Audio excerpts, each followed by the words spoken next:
Just a second, Uday. We're gonna, I think the LinkedIn live stream isn't happening yet, so I'm gonna just make sure that it does.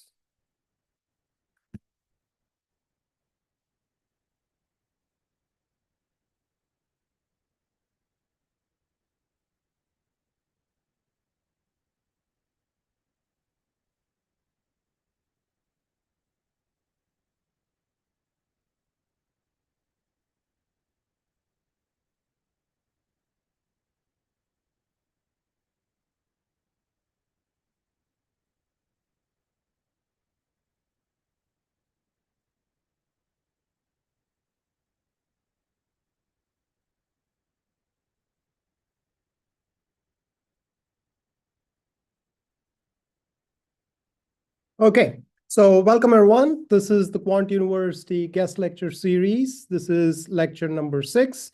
And today we are pleased to have Dr. Uday Kamath joining in from the place where everything has happened and all the action was in the last week, which is Washington, D.C. And Uday is an expert on anything analytics and artificial intelligence.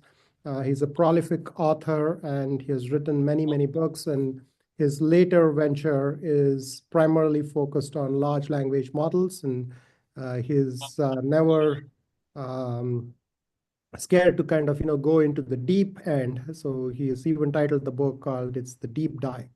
And I had the pleasure to, read his book, and I was very fascinated to kind of, look at all the coverage he has done. And it's a spring of publication.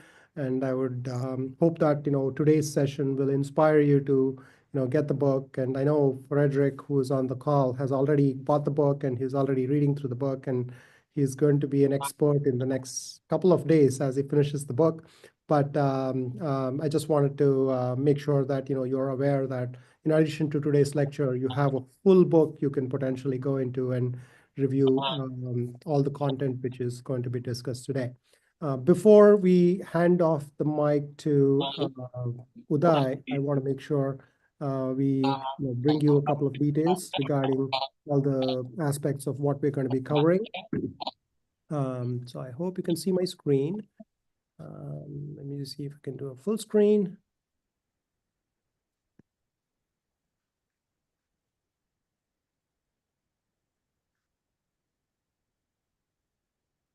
Okay, so today's topic of discussion would be on deploying large language models in production. And as you all know, Quant University has been hosting these sessions for the past many years. And it's always a pleasure to invite experts who are either academics or people in the industry or thought leaders who've been working in the frontier areas, primarily in the industry setting, to bring in their knowledge and experience on how to bring all these concepts together and apply them in specific settings. And as I'm authoring my book on artificial intelligence and risk management focused on the financial industry, and I've been teaching these courses at Northeastern and also at Quant University, we've been kind of overwhelmed with all the details. So I always like to invite experts to bring in their perspective of how they see the world. And the last 5 lectures, you've heard from Agus, from Christoph, and various other experts on various aspects of how they see the world, either in the context of the financial industry, either in the context of bringing together various aspects as we operationalize this notion of adopting large language models and artificial intelligence into the enterprise. So in that round today, we are having Uday's lecture. And next week, Rafiq, who heads model risk at Fifth Third Bank. So he's been upgrading the various frameworks, primarily focused on generative AI. And he focuses on tiering, and because he has to implement this as a practice within the bank, so he's going to bring in the perspectives and the frameworks he's been creating. In addition to that, we have 2 full-day courses coming up on November 22nd. So we have a course which is going to be, if you're in Boston, we can host you here in our offices. But if you are outside, there is also a Zoom and hybrid option. So it's focused on generative AI, ChatGPT, primarily focused on financial professionals. And on December 16th, it's going to be part 2, which is use cases and case studies in AI for financial professionals. So it's going to be 16 hours of content. And I really hope you can join us for those. And if you're interested, please send an email to info@qsandbox.com. So if you're registered, we'll also share the details by email when the recording of today's session along with the slides go out. And as I mentioned, next week on the 19th from 12 o'clock to 1 o'clock, we have generative AI model risk tiering, which Rafiq's going to lead the session. And today, again, welcoming Uday Kamath. So Uday and I, we have known online for many, many years. And every time he writes a book, we exchange a few notes. And this time we thought we'll invite Uday to present his work. And I got a chance to get his online book on Springer, and then I thought, no, this is something you got to hold in your hands. So I got a hard copy too. So it's called Large Language Models: A Deep Dive. So Uday's perspective, he's the Chief Analytics Officer at Smarsh. But in addition to his academic hat and his thought leadership on the technical side of things, he also is working in the industry, and he has various use cases he can potentially share on where he sees these fit in the industry, especially in a production setting. Because many times we kind of focus only on the technical details, and we do not go beyond experiments which we do on our laptops. But we thought we'll have a session primarily focused on how do we think about deploying these models in production. And Uday is the best person to kind of address those questions because he both has the theoretical foundations and also the practical aspects in the industry. So with that, Uday, please take it away. Welcome to the program. Thanks, Shri.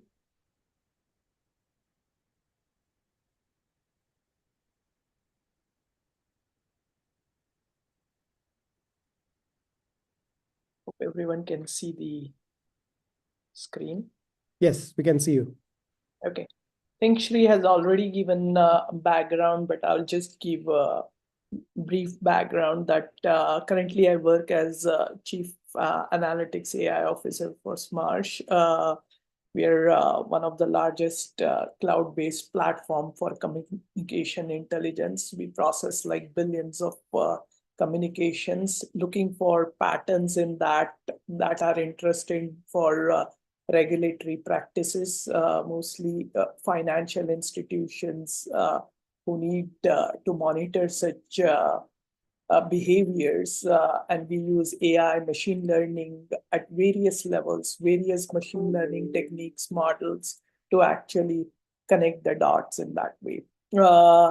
I also have, I teach at various universities, a background in machine learning, statistics, NLP. I've written many books in that area, deep learning, explainable AI, transformers, and my latest book, as Sri mentioned, is the Large Language Models: A Deep Dive. It's more like gives an end-to-end perspective from basically how you take a transformer, create pre-trained models, what prompt engineering is, how would you use prompt engineering, what fine-tuning means, what is alignment to humans mean, how to reduce hallucination, how to use it in application like RAG, and so on and so forth. But one of the most important chapter of the book is how to do that in context of production deployment. Doing machine learning at production scale requires some deeper thoughts upon how to actually create machine learning operations around it. How do you engineer the solution? What are the metrics that are important from monitoring, observability, quality perspective? So I'll be trying to touch some of this in today's discussion. So at very high level, today's agenda would be to go through LLM applications and mapping, understand how these applications and where they map to in NLP world. What are these metrics that people talk about? Then think about like what metrics and categorization mean. There are various ways to slice and dice these metrics. Then I'll go over some of the selected metrics and usages, their pros and cons to give a flavor. Then talk about some of the selection criteria and high-level picture of the LLM ops. That, in my view, should take 35-40 minutes to give that overview, and we can then have question and answer if time permits. So let me go with the highest level. Let me discuss some of the applications and give a flavor of what they mean, where are they being used, what are like metrics that are used by data scientists and engineers to evaluate that. One of the most popular one, as you know, are chatbots, conversational AI, virtual assistants. Here the LLMs support tasks like text generation, dialogue management, and it can be used at like customer support bots, virtual assistants like Siri, Alexa, all things that you have used. And as you will see that some of the metrics that are used to evaluate these are known as BLUE, perplexity, and some form of human evaluation for naturalness and coherence. And I'll go deeper into each of that. The next most important application is search and information retrieval. It can be through like things like you might have heard RAG, which is the most common application in that, but there are vector databases and various forms of like using the enterprise knowledge for searching for stuff, having a conversation around these retrieval and search aspects. So since most of them is search and retrieval, very common metrics are around search and retrieval. They are precision, recall, mean reciprocal ranks, F1 scores, and stuff like that.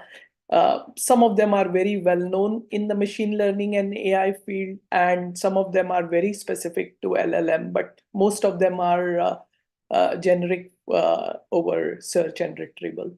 Another important application is content creation. As you know, like the whole thing about GPT is generation. It is about using transformers in generative way to generate stuff.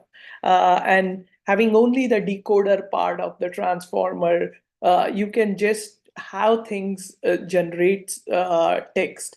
And many of the NLP tasks like paraphrasing things, summarizations, etc., all fall under this particular creative aspect. And various metrics we'll see the row, blue, BERT score, and others come into like the ways to evaluate that. One other important application, whether in industry or at various levels, even in academic, is assistants or co-pilots.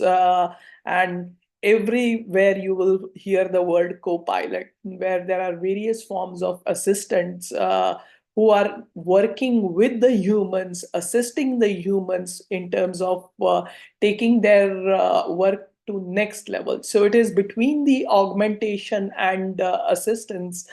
This is more of like assistance. And if you have played with GitHub Copilot or various forms of automated code generation, even with ChatGPT, you can just paste code and ask for it to complete it or show the error, and it will try to give you suggestions. So instead of going the traditional route of like searching it on the web or through Stack Overflows, many people these days use the GitHub Copilot or many of these Copilot assistants. And the metrics there are various form of accuracy, and one which we'll talk about is pass-it-k, which is like how well the code is being generated.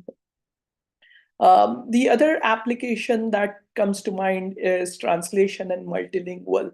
As you know, like in US, UK, and various places, we use English, but has different forms to it. But across the world, when you go to Europe, Asia, Middle East, Africa, there are other languages. And one of the core tasks these LLMs are doing these days they are both multilingual and multimodal, going across modes of speech, voice. But the most important aspect is about going across languages. And having questions being asked in certain languages, being asked to change the language translated are all different applications. And some of the common metrics are mentioned over there. Another application is document analysis and processing. That is like you give a document and you want to extract information about it, review it, and many HR department as well as financial department are using this heavily with LLMs. That is like resume screening, financial analysis, report analysis, quarterly analysis, and all kinds of analysis now are automated through these high-level document analysis and processing. And some of the common precision metrics, common metrics are around like what you use in most of the classification or extraction process, that is precision, recall, accuracy, F1 scores, and some of like metrics like ROGUE.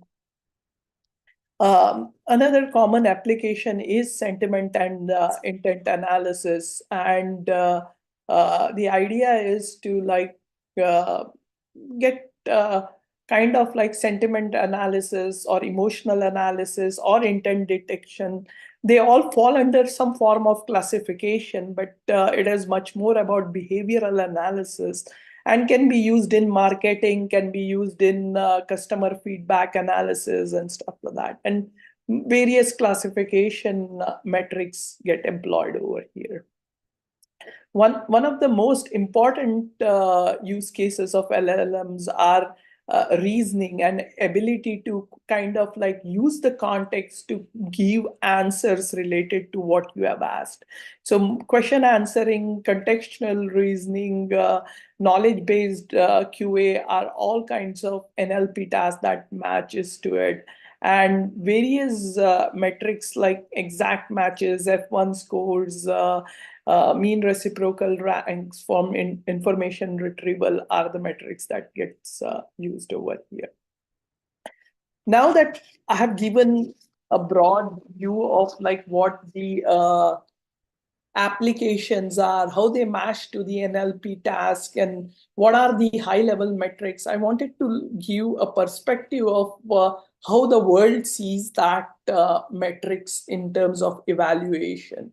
And the job of the evaluation metrics is to give some quantitative or qualitative, mostly quantitative, feedback about how good the system is. Here we are talking about LLMs, but generally what is considered some quantitative representation of like a score, a value, a score that can tell you things are good or bad based upon the relative comparison.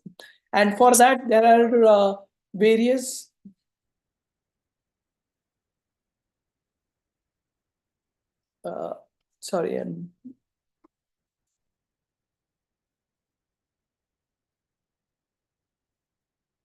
sorry, just I thought like this is the chat. So let me go. So the various ways to categorize them are with references, without references. That is like if I gave you something that you can compare with, you have the answers, then it is called with references. And when you don't have the ground truth with you, it is called without references. And as you know, like one of the most difficult things in most of LLM world is getting the ground truth, getting the reference truth, because it requires subject matter experts. It requires someone to curate that for you, that is to summarize things or to like translate it in the right way. And it is the costly process. So based upon the task, based upon the need and various other things, you might have to choose for your domain with references or without references. Each has like pros and cons. As you know, like everyone prefers with the ground truth, but again, it comes with the cost. It comes with like needing the subject matter experts and stuff like that. On the other hand, without references are easier, but can be used in open-ended or creative tasks, but may miss various aspects of factuality. Again, another way of looking at it is how are you evaluating? Are you evaluating it on character-based, word-based, or something known as embedding-based? Think people understand what embedding is, but if not, then consider it as like for every phrase, word, or some character, there is a representation, there is a vector representation, and you are comparing this vector representation. In word-based, you are comparing overlaps of n-grams, that is how two words are built on, are similar or different and stuff like that.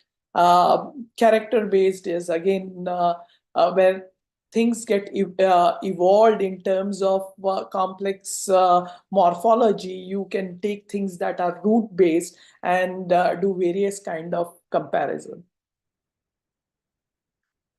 One of the most important thing that has happened with LLMs is, in addition to like these metrics, which are metrics that are automated, the metrics that are quantifiable, there can be human evaluation and LLM evaluation. One of the most fascinating things with LLMs is you can make them a judge. You can write prompts and ask them to be a judge. And one model can act as a judge on the other model. And that is like one of the most prominent ways many people are employing it in the industry is in addition to like human judge, things are passed on to LLM, and having LLM judge it with some quantifiability, with some form of scoring, with some form of input that can help humans understand how it did the scoring. Now that I gave the high-level applications and then went on to give like the different categorization, I wanted to touch base on few of the metrics that people use and are much more understood by people in the world of LLMs. The most famous one is perplexity, and it kind of like the whole purpose is how well a model predicts the next token. As you know, the whole task of language model is given a sequence of words or word, how do you predict the next token, that is word or character or however you're trying to measure. It's used for kind of quantifying model fluency and is given by this mathematical equation, and like details are in the book or you can search for many of that, but it is just a log probability of like give a conditional probability given like the previous words. How are you predicting the I token given all the tokens before I? And kind of like averaging it out and creating a score between 0 and 1. And that is the whole thing about perplexity. Next is blue, and it is kind of like a measure that is basically used to kind of like give a score of overlap between generated and a reference tracks. As I said, like with references, without references, blue requires a well-defined ground truth. Without that, you cannot use blue. And here it is more biased towards matching. So it rewards exact matching. But if I used a kind of synonyms or used different semantically equivalent word, it won't match. So it has that kind of an issue that people need to be aware of. And there are various ways of like penalizing it for brevity to penalize the short translations. The next metric is rogue. The whole point of rogue is it's a recall-based metric useful for summarization. And basically, it focuses on capturing reference content as much as possible. Again, it is with references, so something needs to be available in terms of ground truth. And it kinds of like an average of like matches over the total tokens that are existing between the generated and the reference text.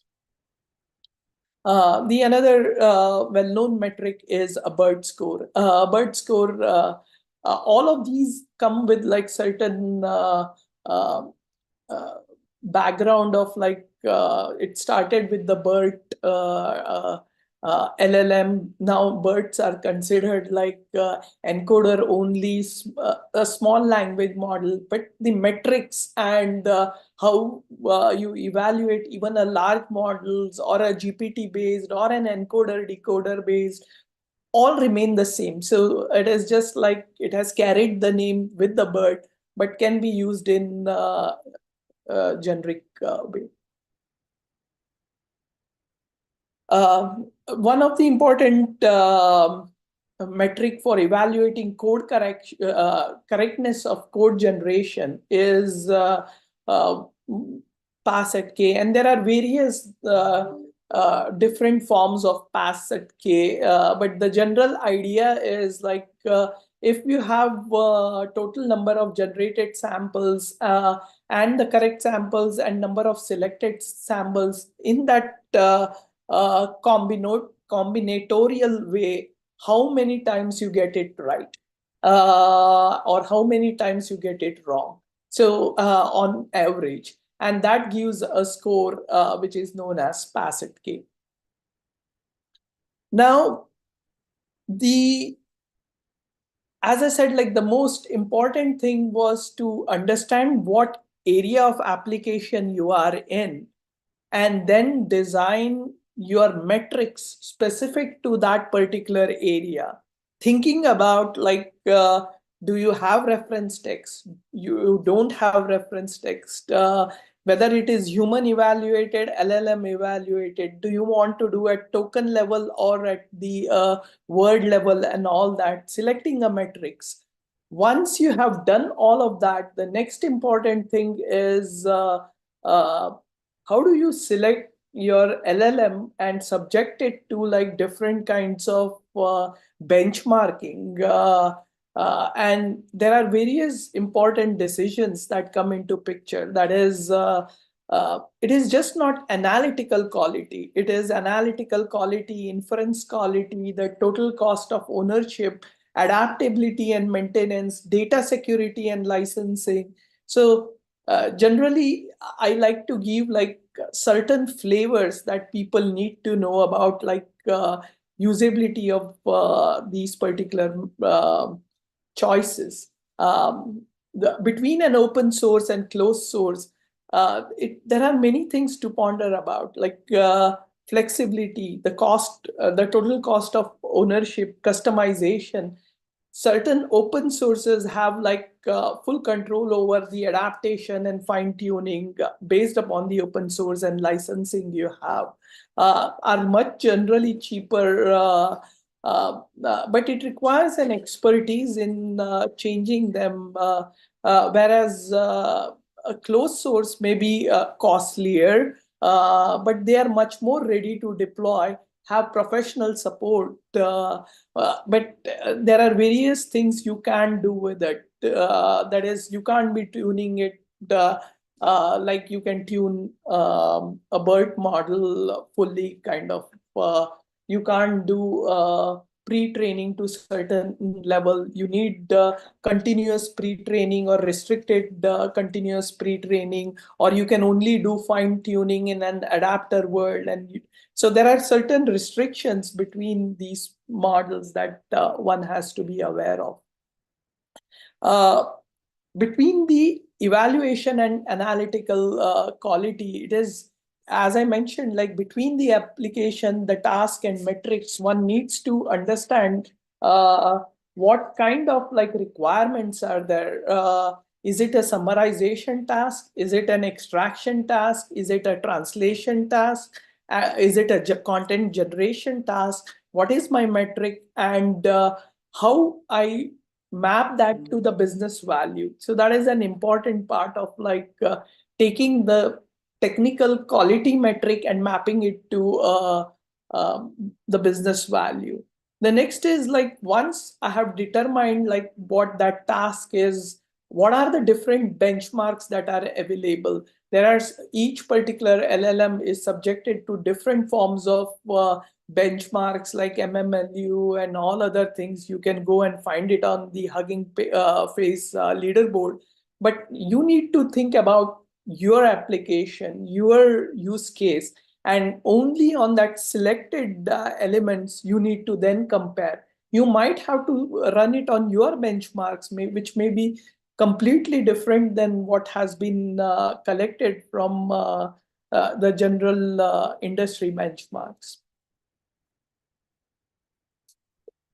Once I normally say that between a large model or small model, high quality one or low quality one, there are various runtime aspects that are very, very important. As you know, as you keep increasing the number of layers of transformers, or as the models get big from like 7 or 8 billion of Llama to like 27 billion, or 175 billion of GPT-4 and stuff like that, your inference latency suffers. That is, like if it has to go through different layers, based upon the layers, based upon the size, based upon the precision, it will be affected. So you have to think about various techniques to speed up, and there are tons of techniques that I have covered in the book or in the research that you can look up to. But those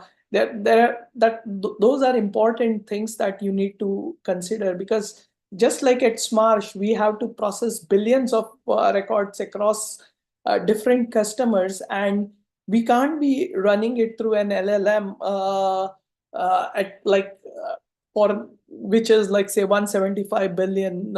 Just giving an example, it would take hours and hours even on the fastest GPU, and very costly. So based upon the cost and latency, you have to do like various calculations suited for your environment or your enterprise.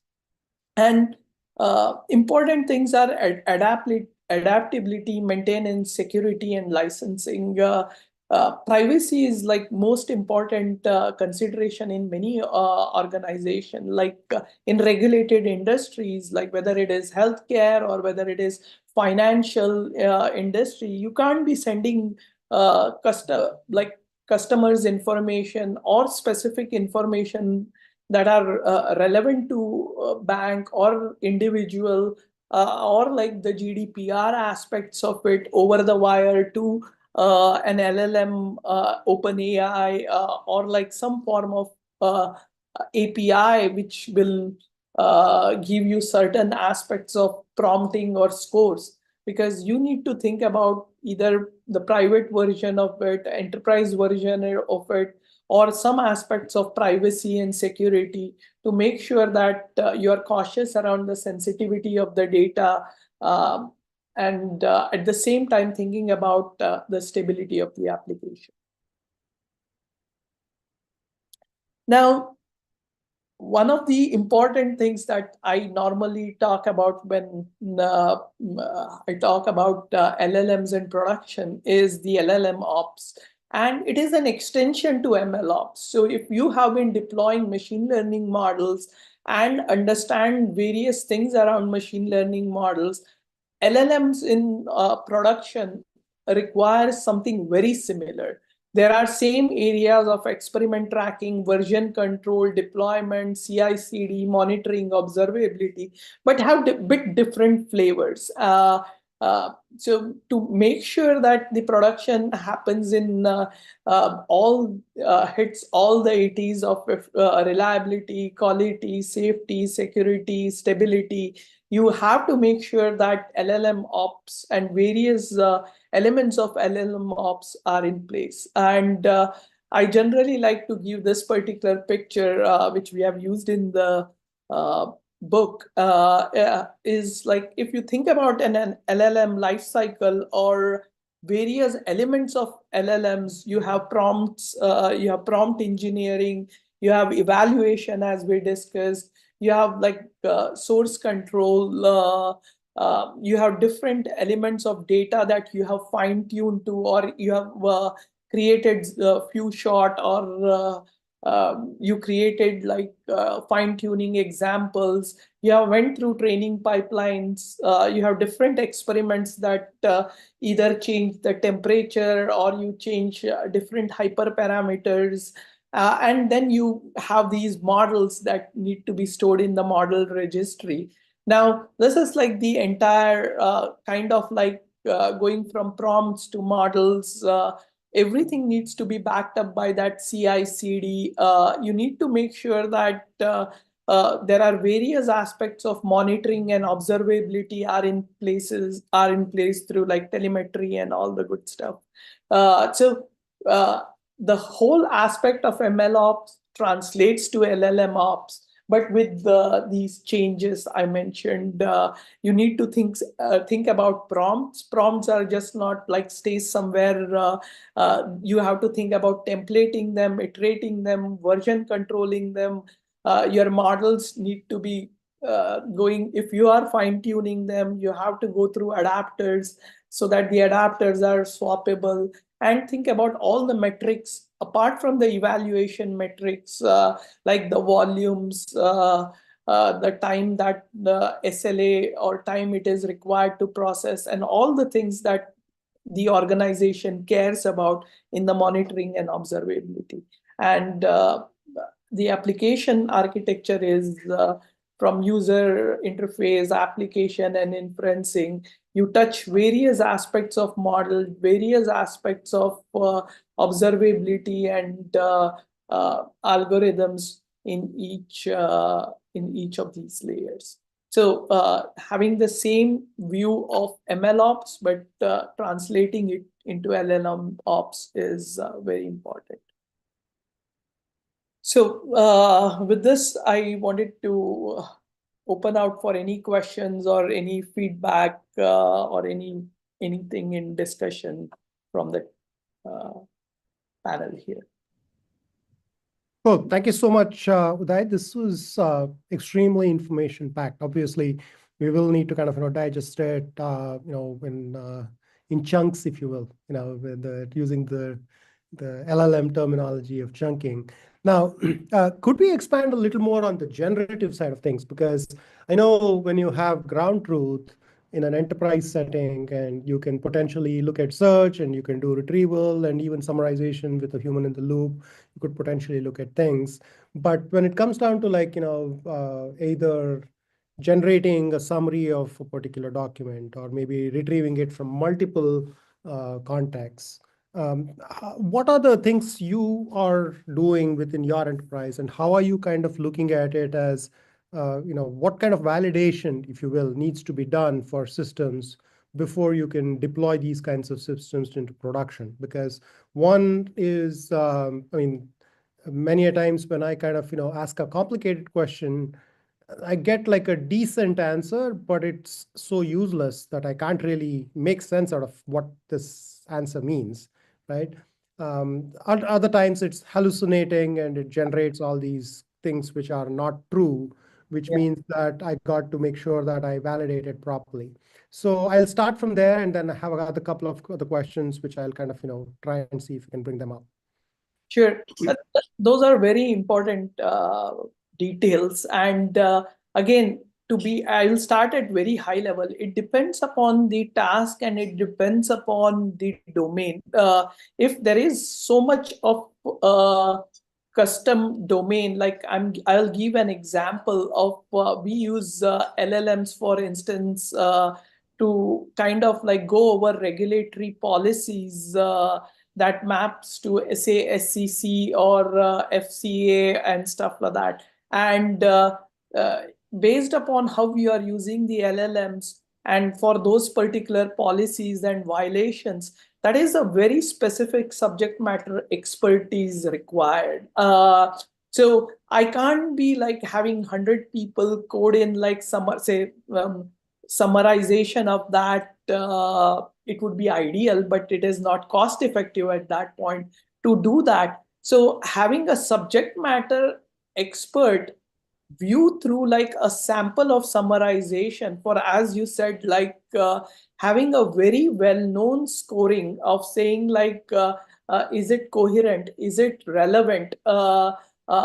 Having techniques like chain of thought that actually explains if you are having an LLM judge to kind of sit with you and say like why this summarization is effective, or is he doing the right job in summarizing this complex policy, and explain your thoughts through that. So both human and some form of LLM evaluation, which has like consistent way of like breaking down and giving you the answer, is what works well in a very, very complicated real world. Yeah, absolutely. Now, just to kind of add to that slash, just kind of expand on that. Now, I mean, when you do formal validation for models, right? So, in case of either supervised learning models or any other kind of models wherein we have a training data set and we can potentially look at how the model performs, we could quantify to a particular extent on what amount of uncertainty is something which we can't define. And we could potentially say, well, I'm confident that this model works in these number of cases, and here are the situations wherein I cannot give a clear answer whether, and that's the risk I need to kind of, potentially either create controls or mitigate in some way, but I am not able to validate it formally. In the software engineering side of things, in other realms, you could be very precise and you could potentially go and do exhaustive testing. Yep. And kind of cover all the use cases, if you will. And when it comes down to generating software, and you're using models to generate new software artifacts or to create pieces of code, then you could potentially validate them much more clearly, because if the software either works or doesn't work, depending on the interfaces, and you could potentially do other things. Now, on the generation side of things, either chatbots or even basic things like using RAG for generalizing certain answers. Now, how do you kind of, I mean, the subject matter expert is fine. I mean, they can potentially do some sample testing and, validate, but they can't really sign off saying that the system is accurate or the system is ready for production, right? They may be able to audit certain use cases and qualify it by saying, for the use cases I tested, these are my, observations and conclusions, right?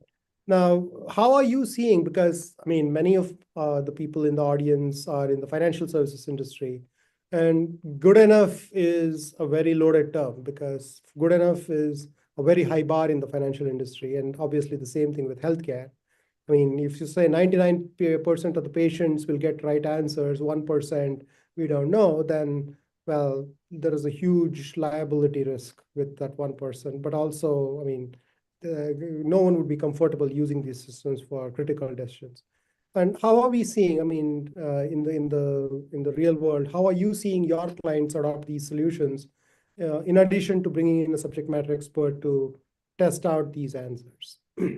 I mean, like these are complicated deployment aspects, and you have next week someone talking about model risk management, and these are part of model risk management and part of model governance, right? Like every say financial world deployment, whether it is in financial crime, whether it is in the regulatory world, or any kind of compliance-based situation, if you have anything that is automated through model at very high level model, it has to go through an MRM or a governance process. And in that governance process, various things about like robustness, understanding the model, that is interpretability and explainability, kind of like SME level of control, all of that are required. And I won't say like we or everyone, few of them have the answers.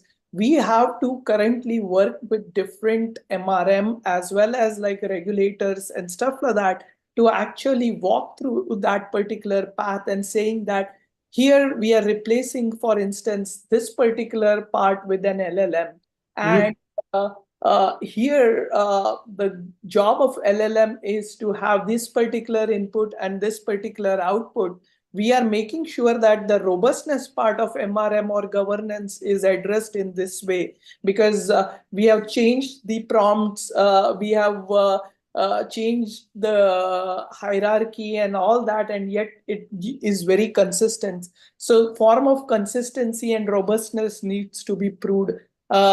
Similar to, as you mentioned, like if you have a machine learning model through traditional technique, going through training, validation, and testing framework, you need to replicate almost similarly that in your use of LLM, saying that for this particular use case, I used LLM as my model, but I did it at the prompt level or fine-tuning level, but it was a model. And I ran through these particular, I trained it or fine-tuned it on only this particular training. I ran through my testing sample of like, say, 1 million. I had seeded it with like 10,000 true positives and true rest of them true negatives, or however you call it. And I actually have these particular metrics.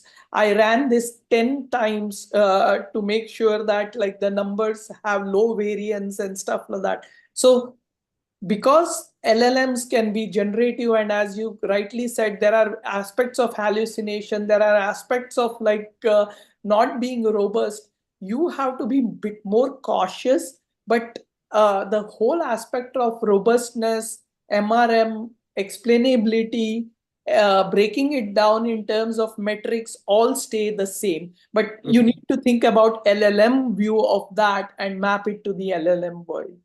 Absolutely, absolutely. So I know there are a couple of questions on model risk management specifically, and like various regulatory agencies and stuff like that. So I'm probably going to just hold off on those questions, because next week we have a whole session with Rafiq, who potentially could be much more in tune with some of the things happening on the regulatory side. But today I want to kind of go and address the thing which is the hottest topic of today, which is agentic architectures. I don't know if you have a book on the works already on agentic architectures, or but I want to kind of bring in this notion of how are you seeing validating a one-shot question and an answer with an LLM was hard, and with agentic architectures, with React and recursion and potentially kind of trying out multiple avenues and tooling and function calling and memory and all the other fun stuff which is happening in that side of the world. How are you seeing the world evolve? Rather than just talking about the risks, I want to kind of address it both, one, in the context of capabilities, like where are you seeing those use cases? Secondly, in the context of measurability and metrics, where can we even draw the line to figure out like, well, this is the way we can validate agentic architecture. So I'll kind of, leave you to kind of steer the discussion. Yeah. I mean, you're right. If you read all the research or the cutting edge, LLMs are evolving in various directions. You could see that their capability is kind of like hitting that asymptote where more or less, like if you are increasing the parameters, synthesizing data, you have already fed it with like all the digital data and it has hit that kind of reasoning level, you won't get much. So people are exploring things on modalities, that is like multimodal LLMs, smaller LLMs and stuff like that. But in my view, as you rightly said, the most interesting thing is going in the agentic direction. And that kind of touches many things that Jan LeCun and others have been talking about, that it is not about just like taking large volume of text and like learning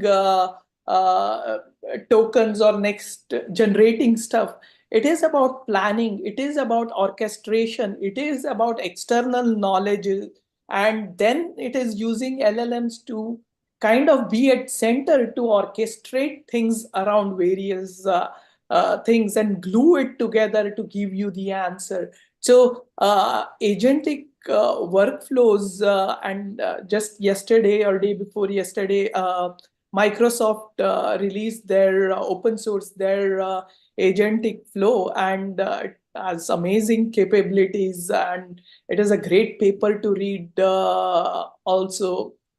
But I feel that that is what tomorrow is. And as you rightly said, there are various ways of understanding what we work as on tasks and what that means in an LLM world.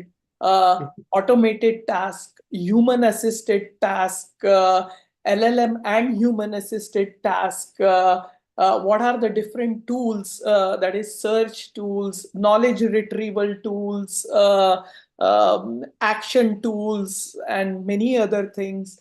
So putting a whole framework around that, making sure that they work as required, and making sure that at one point it is just like if you thought about LLMs were complex, you have just like increased, as you said, like the complexity in agentic flow by like another big factor in terms of dimension. And there are again papers written about like what evaluation and validation means. Some people like Carnegie, Newbig Lab in Carnegie Mellon are kind of like working a lot on that in terms of automating many things from GitHub, in terms of coding, in terms of doing various things, in terms of like solving it at ticket level.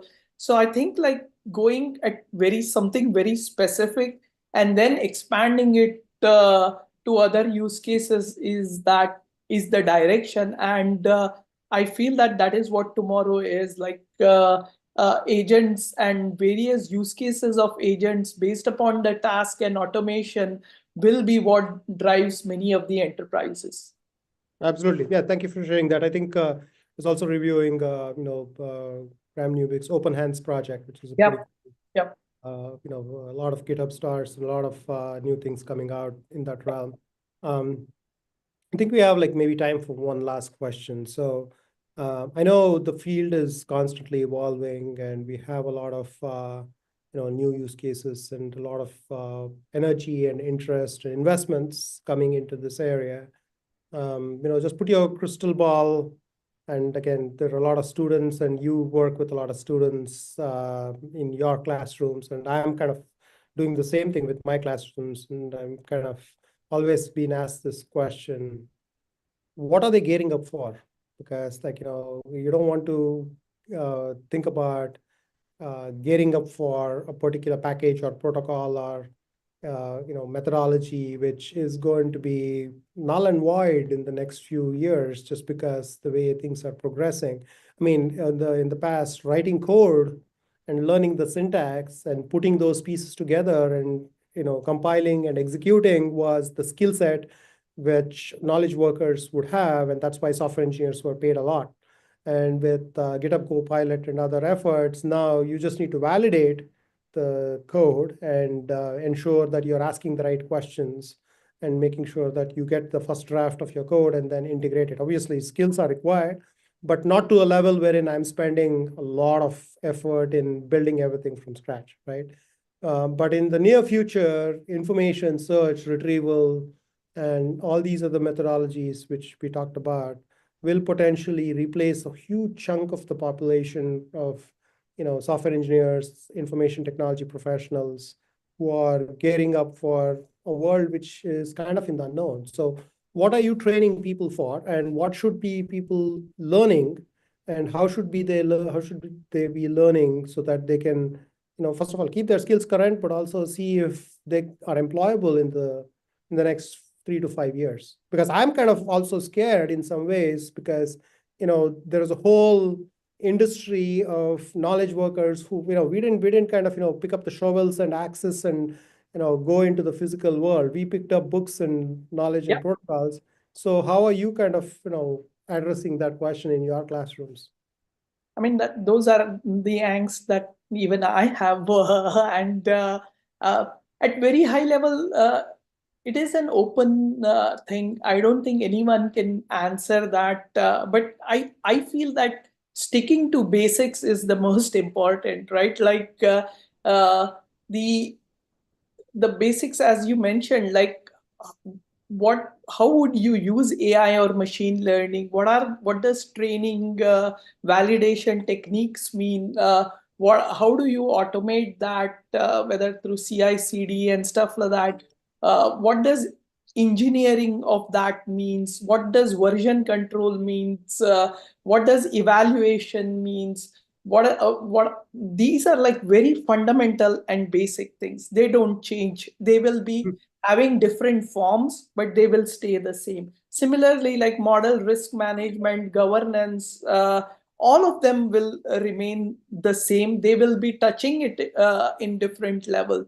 But as you said, like various things we are doing in terms of writing code, building things on Google Colab, all will change because you will be assisted and stuff like that. So more and more, it would be like using AI to solve your problem, or writing code, or assisting things and stuff like that. So more and more, it would be creativity, or like having the fundamentals, using your creativity to use AI in the right way, and abreast with all the technology, whether it is agents or whether it is code co-pilots and stuff like that, staying in touch with how the system is changing, what are the things getting automated, will keep you, I think, busy over at least next year or two. Absolutely. With that, let's conclude today's session. Thank you so much for the fascinating discussion, Uday. I really appreciate you taking the time of your busy schedule and making time for us. And we'll be sharing the slides in the video so that you can delve deeper. And again, I put in a link in the chat room on where you can get Uday's book on Amazon. And also, if you are in the academic world, you can also access the book through Springer link, wherein you can go and read the book online. So with that, let's conclude today's session. And next week, as I mentioned, Rafiq from Third Fifth Bank is going to talk about aspects of generative AI tiering and some of the aspects of model risk and how they are evolving their frameworks to facilitate the newer model space in the context of generative AI, LLMs, and other artificial intelligence based models. And we will continue the discussion online, and please stay tuned with new announcements for the next set of guest lectures, which are going to come out in the near future. Thank you again, and thank you, Uday. Thank you. Thanks for having me. Thank you. Bye-bye.